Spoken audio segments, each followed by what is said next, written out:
Assalamualaikum warahmatullahi wabarakatuh.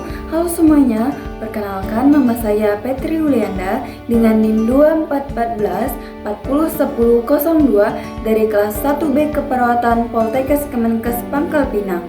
Di video kali ini, saya akan membuat tugas UAS Project Etika Keperawatan. Simak videonya ya. Baiklah, soal yang pertama yaitu Undang-Undang Nomor 17 Tahun 2023 tentang Kesehatan. Nah, undang-undang ini mengatur tentang kesehatan dengan penetapan batasan istilah yang digunakan dalam pengaturannya. Undang-undang ini berisi mengenai ketentuan umum, hak dan kewajiban, tanggung jawab pemerintah pusat dan pemerintah daerah, penyelenggaraan kesehatan, upaya kesehatan, fasilitas pelayanan kesehatan, sumber daya manusia kesehatan, pembekalan kesehatan, ketahanan kefarmasian dan alat kesehatan, teknologi kesehatan, sistem informasi kesehatan, kejadian luar biasa dan wabah, penetapan kesehatan, koordinasi sinkronasi, penguatan sistem kesehatan, partisipasi masyarakat, pembinaan dan pengawasan, penyidikan ketentuan pidana, ketentuan peralihan, dan ketentuan penutup. Soal yang kedua yaitu Undang-Undang Nomor 38 Tahun 2014 tentang keperawatan untuk menjamin perlindungan terhadap masyarakat sebagai penerima pelayanan keperawatan dan untuk menjamin perlindungan terhadap perawat sebagai pemberi pelayanan keperawatan diperlukan pengaturan mengenai keperawatan secara komprehensif yang diatur dalam undang-undang. Undang-undang tentang keperawatan untuk memberikan kepastian hukum dan perlindungan hukum serta untuk meningkatkan, menyerahkan, dan menata berbagai perangkat hukum yang mengatur penyelenggaraan keperawatan dan praktik keperawatan yang bertanggung jawab, akuntabel, bermutu, dan aman sesuai dengan perkembangan ilmu pengetahuan dan teknologi. Undang-undang ini memuat pengaturan mengenai jenis perawat, pendidikan tinggi keperawatan, registrasi izin praktik, dan registrasi ulang praktik keperawatan, hak dan kewajiban bagi perawat dan klien, kelembagaan yang terkait dengan perawat seperti organisasi, profesi, kolegium, dan konsil, pengembangan pembinaan dan pengawasan bagi perawat serta saksi administrasi. Soal yang ketiga yaitu hak kewajiban dan tanggung jawab perawat menurut undang-undang. Hak perawat yang pertama memperoleh perlindungan hukum sepanjang melaksanakan tugas sesuai dengan standar pelayanan, standar profesi, standar produser operasional, dan ketentuan peraturan perundang-undangan. Yang kedua, memperoleh informasi yang benar, jelas, dan jujur dari klien atau keluarganya. Yang keempat, menerima imbalan jasa atas pelayanan keperawatan yang telah diberikan. Yang kelima, menolak keinginan klien atau pihak lain yang bertentangan dengan kode etik, standar pelayanan, standar profesi, standar produser operasional, dan ketentuan peraturan perundang-undangan. Dan yang keenam yaitu memperoleh fasilitas kerja sesuai dengan standar. Selanjutnya ada kewajiban perawat. Yang pertama, melengkapi sarana dan prasarana pelayanan keperawatan sesuai dengan standar pelayanan keperawatan dan ketentuan peraturan perundang-undangan. Yang kedua yaitu memberikan pelayanan keperawatan sesuai dengan kode etik, standar pelayanan keperawatan, standar profesi, standar produser operasional, dan ketentuan peraturan perundang-undangan. Yang ketiga, merujuk klien yang tidak dapat ditangani kepada perawat atau tenaga kesehatan lain yang lebih tepat sesuai dengan lingkup dan tingkat kompetensinya.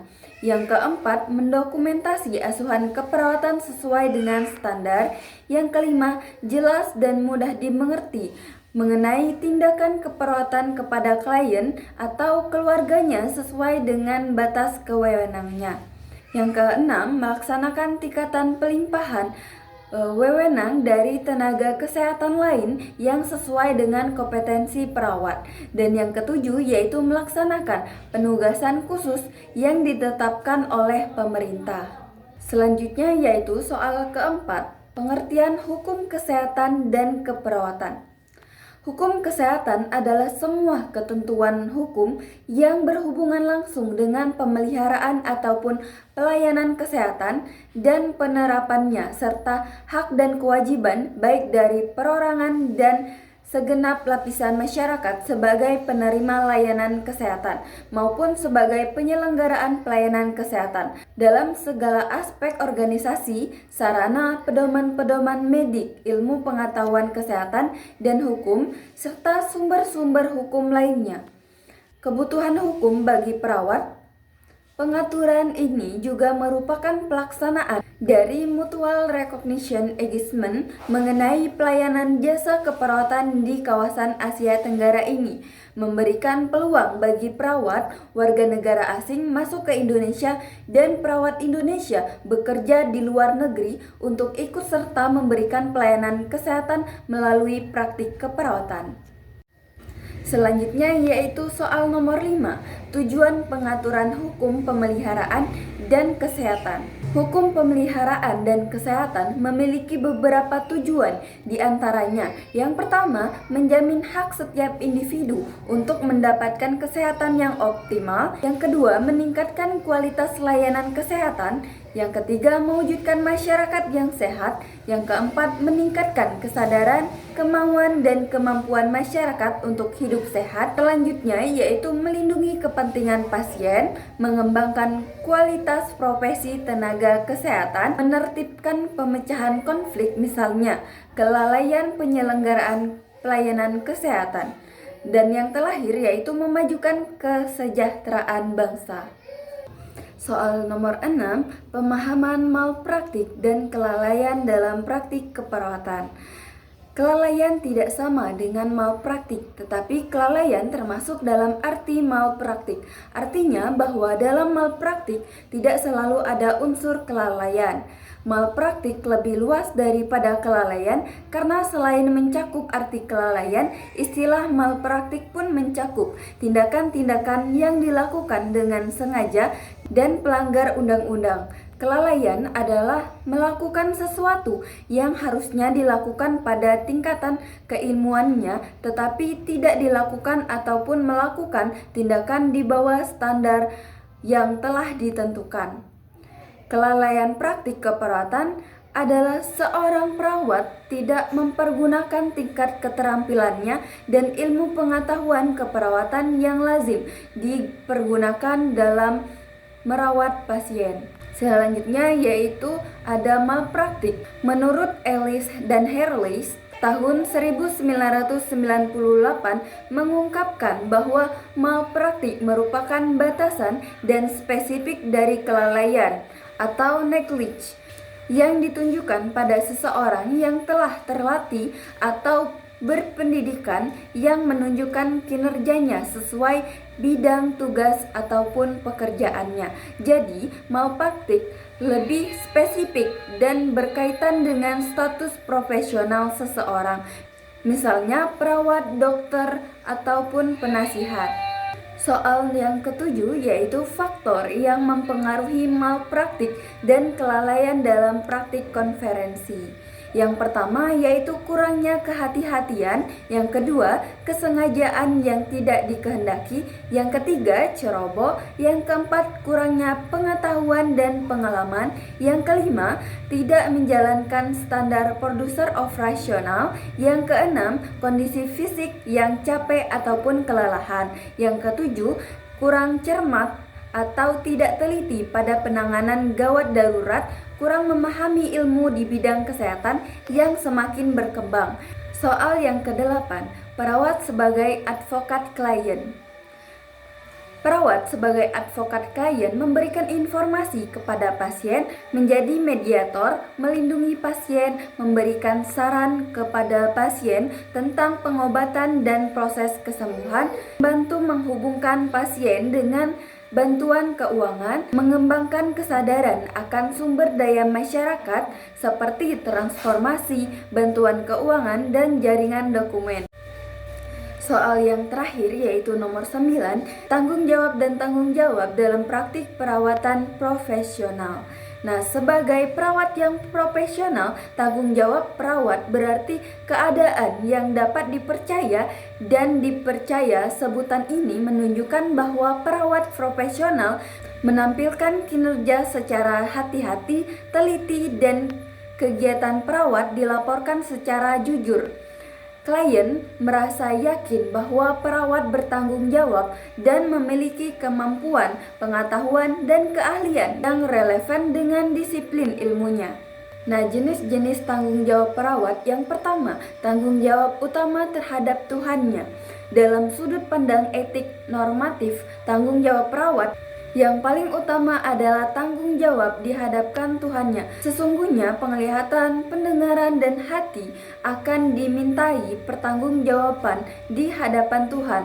Dalam sudut pandang etik, pertanggungjawaban perawat terhadap Tuhannya terutama yang mencakup hal-hal berikut ini. Yang pertama, apakah perawat berangkat menuju tugasnya dengan niat ikhlas karena Tuhan? Perawat mendoakan klien selama dirawat dan memohon kepada Tuhan untuk kesembuhannya. Yang ketiga, apakah perawat mengajarkan kepada klien hikmah dari sakit? Yang keempat, yaitu apakah perawat menjelaskan manfaat doa untuk kesembuhan? Yang kedua, yaitu tanggung jawab perawat terhadap klien dan masyarakat. Tanggung jawab perawat terhadap klien dan masyarakat berfokus pada apa yang dilakukannya terhadap klien.